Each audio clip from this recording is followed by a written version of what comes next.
Je ne reconnais pas le lieu indiqué sur la carte de l'écran. Je lis fixement l'écran. Oui. Réponse A. Non. Réponse B. L'écran est une source de distraction. Oui. Réponse C. Non. Réponse D.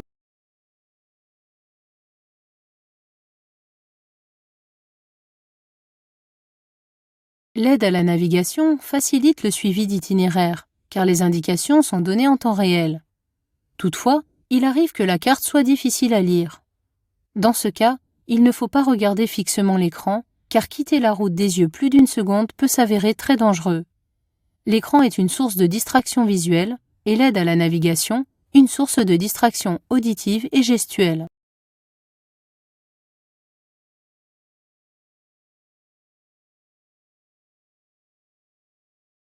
Sans badge de télépéage, je suis bien placé. Oui. Réponse A. Non. Réponse B. Certaines voies de ce péage sont interdites aux motos. Oui. Réponse C. Non.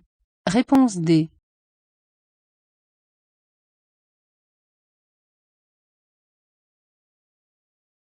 La flèche verte au-dessus de la voie indique que tous les moyens de paiement sont acceptés pour le franchissement de cette voie. Je suis donc bien placé. Le prix de passage d'une autoroute est variable selon le type de véhicule détecté par des capteurs présents uniquement sur certaines voies. De ce fait, certaines voies sont interdites aux motos car elles ne sont pas munies de détecteurs de poids, ce qui obligerait les motards à payer le même prix que les automobiles. Ici, toutes les voies sont accessibles aux motos.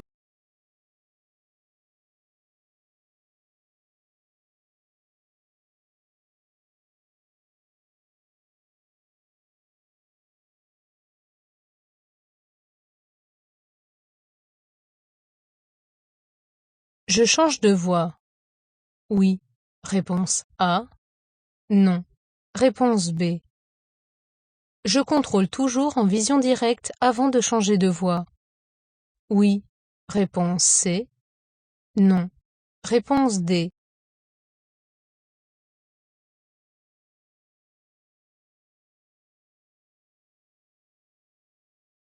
Avec ses feux de détresse. Sa portière de gauche pourrait s'ouvrir ou bien son gabarit masquer un éventuel usager devant elle. Le risque est présent, mais je ne peux pas changer de voie car un autre véhicule me dépasse. Le contrôle en vision directe est indispensable avant tout changement de voie.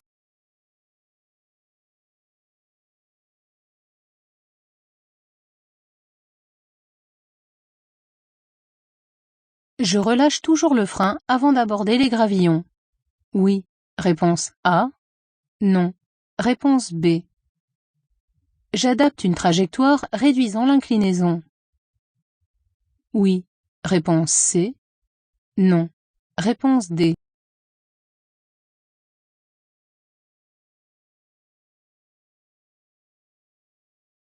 Sur des gravillons, le pneu est comme sur des milliers de petites billes. Il perd donc le contact avec la route. Je ne dois pas solliciter plus d'adhérence en freinant, car la glissade serait plus importante encore. Je relâche donc les freins avant d'aborder les gravillons et je choisis la trajectoire qui m'offre un maximum d'adhérence avec un minimum de gravillons.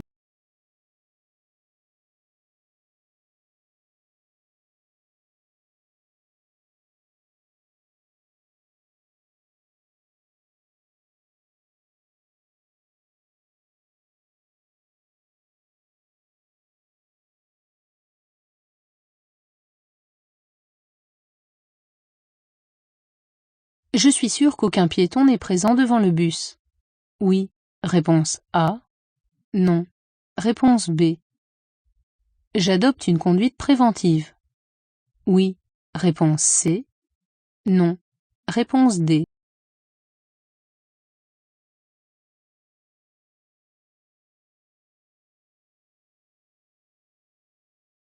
Le bus est stoppé à un arrêt et des passagers peuvent en descendre pour passer devant lui.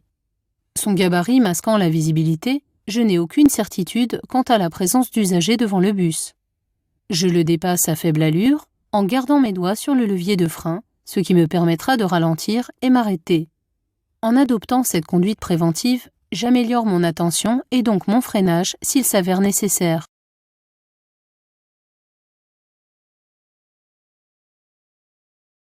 La position de mon pied est correcte. Pour freiner. Oui. Réponse A. Non. Réponse B.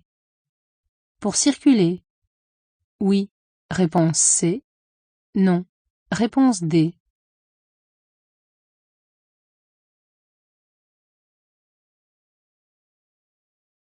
Le pied droit est placé correctement en arrière de la pédale et parallèle à la moto.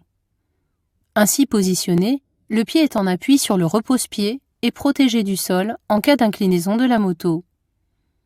Mais il devra être avancé pour freiner afin de saisir du bout du pied la pédale de frein.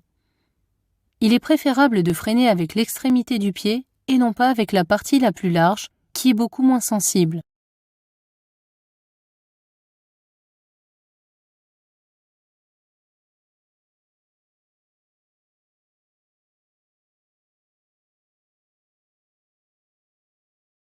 J'entre dans une zone à circulation restreinte. Oui. Réponse A. Non. Réponse B. La circulation des véhicules les plus polluants est interdite. Oui. Réponse C. Non. Réponse D.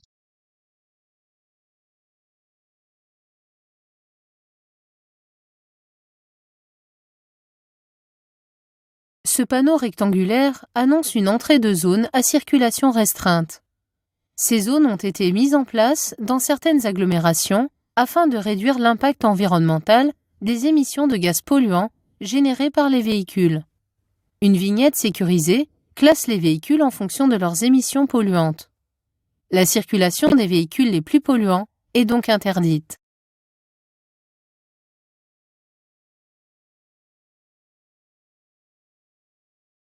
Après avoir sécurisé les lieux et prévenu les secours, je déplace la moto. Oui. Réponse A. Non. Réponse B.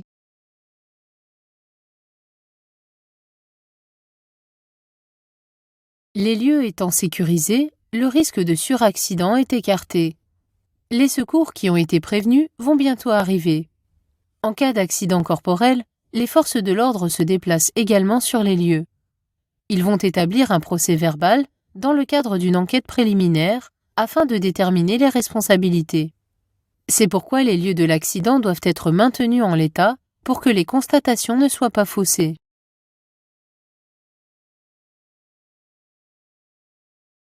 L'aide à la navigation est une source de distraction. Visuelle. Réponse A. Auditive. Réponse B. Sa manipulation en circulant est dangereuse. Oui. Réponse C. Non. Réponse D.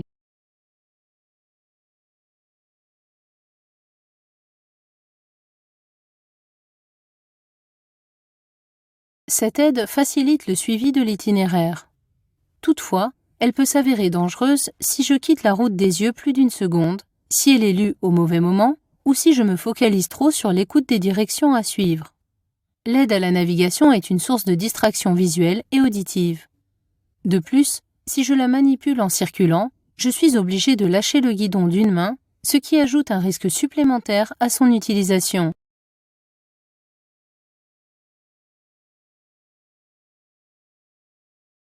Ce casque est homologué pour la circulation en moto uniquement en position ouverte. Réponse A. Fermée. Réponse B.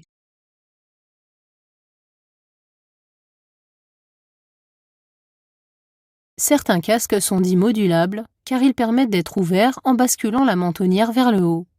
Ils ont alors une homologation en circulation, soit pour les deux positions, soit uniquement en position fermée.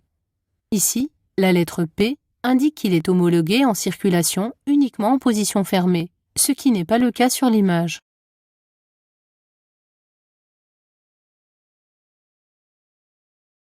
Je n'ai pas vu depuis combien de temps ce témoin est allumé. Je m'arrête à cette aire. Oui. Réponse A. Non. Réponse B.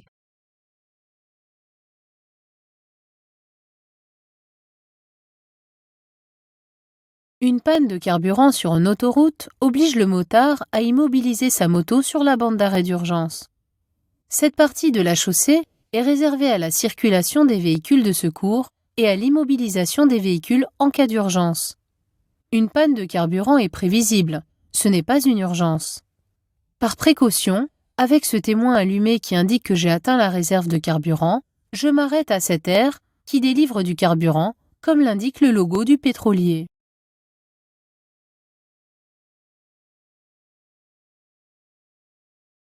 Le risque d'aquaplanage augmente selon la vitesse. Réponse A. L'usure du pneu. Réponse B. La visibilité. Réponse C. Le type de chaussée. Réponse D.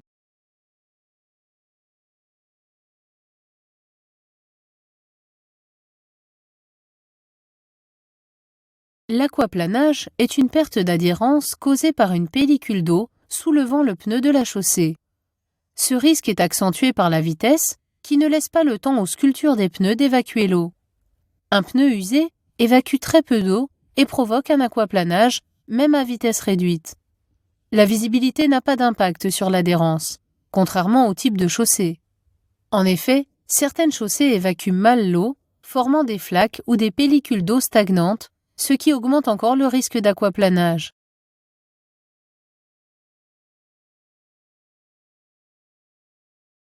La maniabilité d'une moto dépend de sa partie cycle et notamment de l'angle de chasse, réponse A, du déport, réponse B, de la garde au sol, réponse C, de l'empattement, réponse D.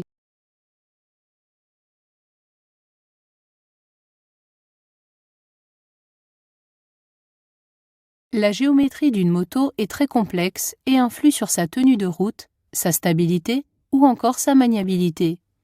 Ainsi, l'angle de chasse formé par l'inclinaison de la fourche avant permet une bonne stabilité lorsqu'il est important, mais la moto devient moins maniable. Le déport de roue lié à l'angle de chasse, mais aussi au rayon de la roue avant, influe également sur la maniabilité et la stabilité.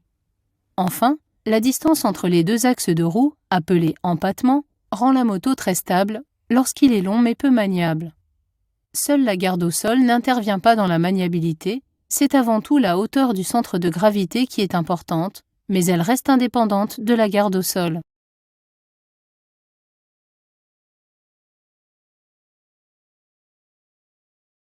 L'aide à la navigation facilite le suivi d'itinéraire. Oui. Réponse A. Non. Réponse B. L'aide à la navigation est une source de distraction si je regarde l'écran. Fixement. Réponse C. Par intermittence. Réponse D.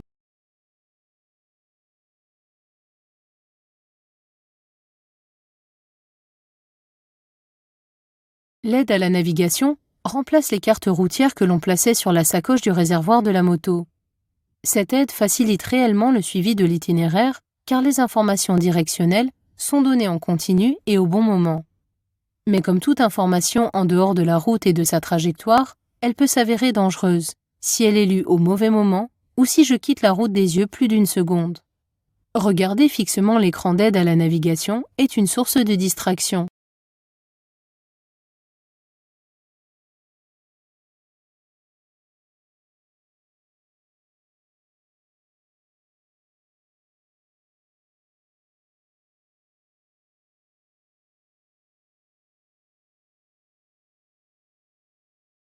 Je me prépare à céder le passage à droite. Oui. Réponse A. Non. Réponse B. Je conserve le pied droit au-dessus de la pédale de frein. Oui. Réponse C. Non. Réponse D.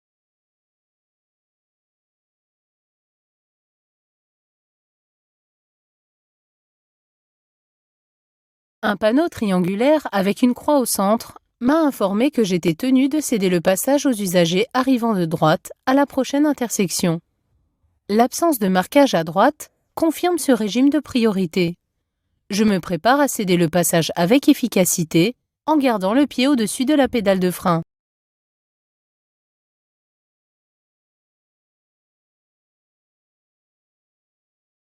Dans cette épingle, je ralentis jusqu'à la fin de la zone rouge. Oui. Réponse A. Non. Réponse B. J'accélère progressivement dès la zone jaune. Oui. Réponse C. Non. Réponse D.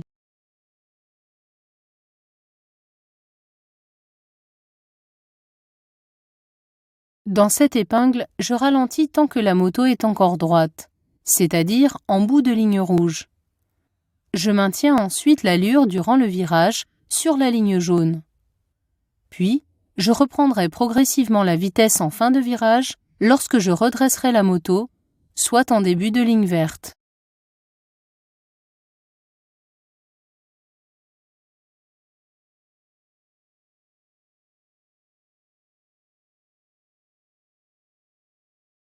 J'entame le dépassement. Oui. Réponse A. Non. Réponse B.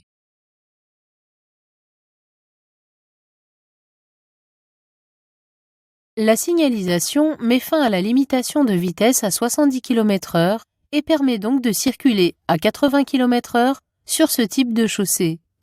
Le véhicule lourd circulant moins vite et aucun usager n'étant visible, le motard peut entamer le dépassement. La visibilité vers l'avant va s'améliorer en changeant de voie. Le motard décidera alors s'il renonce ou s'il poursuit le dépassement.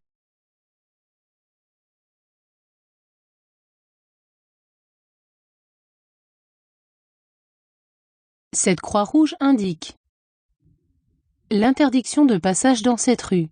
Réponse A. La couleur du feu tricolore que je croise. Réponse B.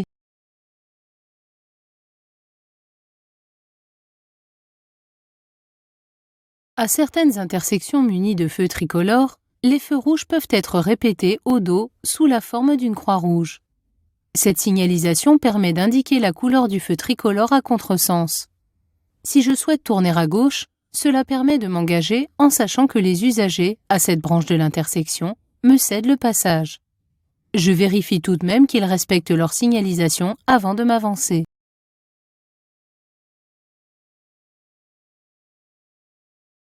Sur long trajet, il est indispensable d'être équipé d'une combinaison de pluie. Oui. Réponse A. Non. Réponse B. L'équipement du motard réduit la fatigue. Oui. Réponse C. Non. Réponse D.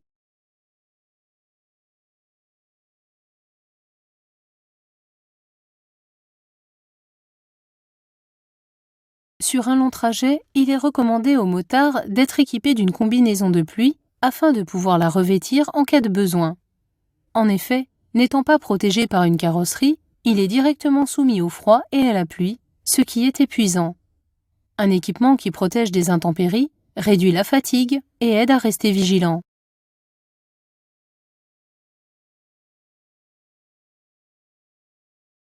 L'agent vérifie la validité du permis de conduire. Réponse A. De l'attestation d'assurance. Réponse B. Il contrôle aussi la présence d'un gilet haute visibilité. Oui. Réponse C. Non. Réponse D.